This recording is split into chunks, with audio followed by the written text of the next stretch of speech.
With me today is Joe Jaworski running for Texas AG.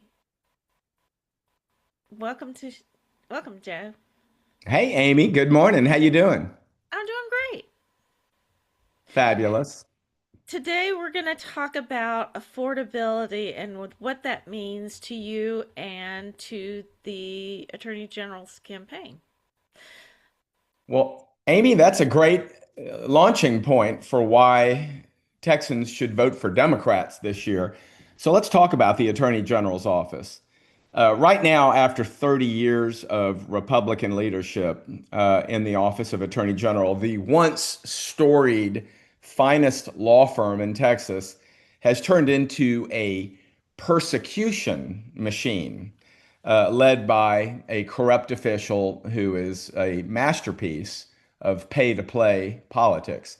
I think instead, the Office of Attorney General, with its 4,200 employees, over 800 of which are lawyers, by far the largest executive agency in Texas, more than the governor, more than the lieutenant governor, and on and on.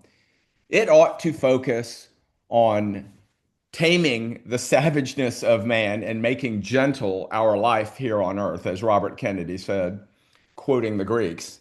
And in my mind, why don't we just address the greatest threat right now to the American dream, which is young adults can't afford it? That's right. Talk to anyone in their 20s or 30s, much less people that are in their 60s or 70s thinking about retiring. You can't afford it. And so the Office of Attorney General, in addition to being the top lawyer, ought to be focused on the essential signal topic of the day, affordability. So I have developed a list, Amy, of items that the Attorney General can do day in and day out. Now, one is collect child support, all of it, and pay it, all of it, to the conservator parent. And to make sure that it's done timely, Ken Paxton has spent so much money on frivolous lawsuits persecuting families of the vulnerable that he has forgotten to upgrade the software in the child support collection division. So that's going to change. We're going to have massive reform when we have a Democrat, with your blessing, Joe Jaworski, taking the oath in 2027.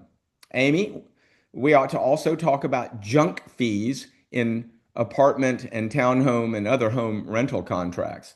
The Attorney General can combat the use of excessive and unnecessary fees in the rental market, which can increase the overall cost of renting. The Attorney General ought to be rooting out political corruption, Amy. I mean, that's the Texas Republican Party tax on all working Texans. Greg Abbott keeps declaring an emergency based on something. It used to be COVID and then it was storms. But the purpose of him declaring emergencies every 30 days is so he can award no bid contracts to his buddies. You know, you might even say that Texas government is one of the most sophisticated money laundering schemes the globe has ever seen. They take our taxes, they take money from billionaire donors on the political side, and they repurpose that money in no bid contracts. Well, I think the Texas Attorney General should root that out. Fight no bid contracts, expose pay to play politics, and hold the legislature accountable for budget tricks just like they do local governments. Also, fight vouchers in court, disable them entirely, declare them unconstitutional, and make the Texas legislature fully fund an efficient system of public education under Article 7 of the Texas Constitution. You heard me refer to rental properties and junk fees. Well, this is a good one for homeowners. As you know, Amy, those of us that own homes pay significant taxes in school district taxes every year. What if the legislature actually funded our local districts the way it should with our enormous wealth in this state? Your tax bill would go way down. I think we should fight monopolies in the agricultural markets. Man, I have learned a lot listening to my dear friend Clayton Tucker, who is running for the other AG, agricultural commissioner. And he talks about the monopolies that have invaded our food sources. Amy, I think another way to put money in people's pockets out of the Attorney General office is to collect every possible dollar of the Medicaid matching funds.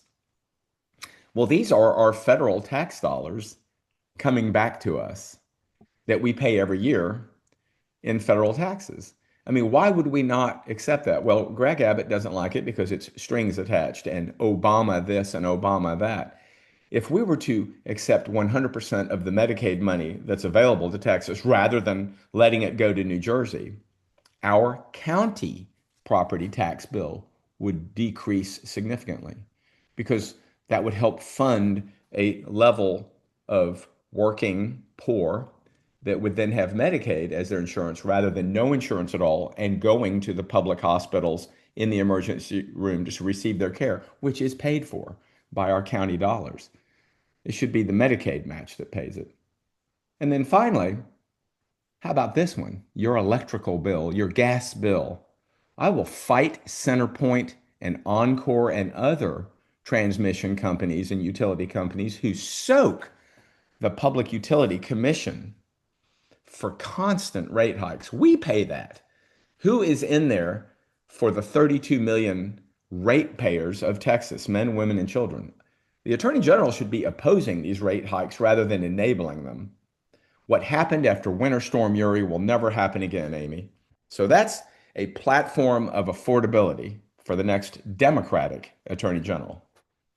All right, thank you so much. And if you don't mind, just one quick sum up and how we find you on the internet and You social can media. find Joe Jaworski's campaign at www.jaworski for Texas. That's completely spelled out. JAWORSKIFORTEXAS.com. All right, thank you so much.